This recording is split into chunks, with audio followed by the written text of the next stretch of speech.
Praise the Lord. आपकी screen पर ये जो इमेज है, ये जो तस्वीर है, इसको देख करके आपके मन में सबसे पहला ख्याल क्या आ रहा है? जरा देख के बताइए।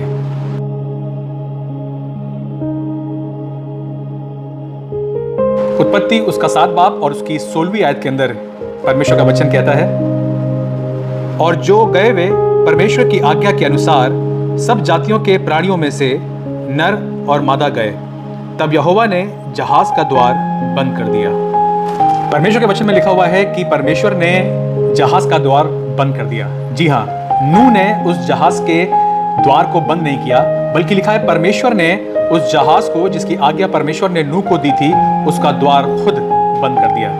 ऐसे ही परमेश्वर भी कई बार हमारे जीवनों में कुछ द्वार को, कुछ रास्तों को, कुछ दरवाजों को बंद कर देते हैं। जी हाँ, एक ऐसे अनसीन डेंजर से बचाने के लिए, हमारी रक्षा करने के लिए, हमारी सुरक्षा करने के लिए, हमें बचाने के लिए परमेश्वर भी कई बार उन दरवाजों को जो हमारे लिए सही नहीं है, खुदा उन्हें बंद कर देते हैं। ऐसा कई बार हमें भी लगता है जब हम अपने जीवनों के अंदर कुछ क्षेत्रों में बंद दरवाजों को देखते हैं, जैसे कि जॉब अपॉर्चुनिटीज में, अपने लाइफ पार्टनर को ढूंढने में, सक्सेस में या फिर बिजनेस में। कई बार हमें ऐसा लगता है कि दरवाजे जो हैं, जिसे हम खोलना चाह रहे हैं, वो बंद हो गए हैं। लेकिन याद रखिएगा, हर दरवाजा जो बंद है वो शैतान की ओर से नहीं है। कुछ दरवाजों को परमेश्वर स्वयं मेरे और आपके लिए बंद कर देते हैं। वजह सिर्फ ये होती है कि परमेश्वर के पास मेरे और आपके लिए एक दूसरा प्लान है, एक दूसरा दरवाजा है। जिन दरवाजों को परमेश्वर बंद करता है, उसे कोई मनुष्य या कोई शख्स खोल नहीं सकता, या जिन दरवाजों को परमेश्वर खोलते हैं, उसे कोई मनुष्य बंद नहीं कर सकता।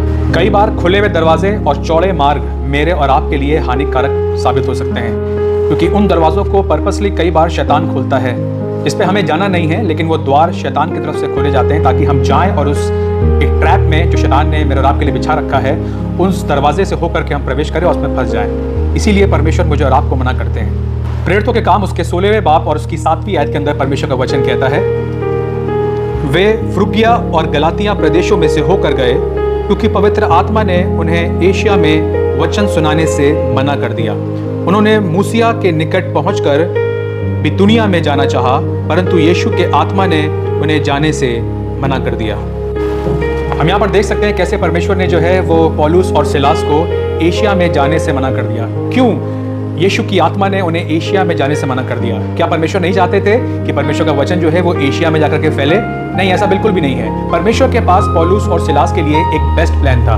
हम देख सकते हैं, यदि हम इसी में आगे पढ़ेंगे तो हम देखेंगे कैसे लुदिया और उसका परिवार बचाया गया, कैसे पौलुस और सिलास के माध्यम से परमेश्वर ने उस जेलर को, जिन्होंने पौलुस और सिलास को कैद खाने में डाला था, बंदीगृह में डाला था, परमेश्वर ने उस पूरे जेलर और उसके परिवार को बचा लिया। जी हाँ,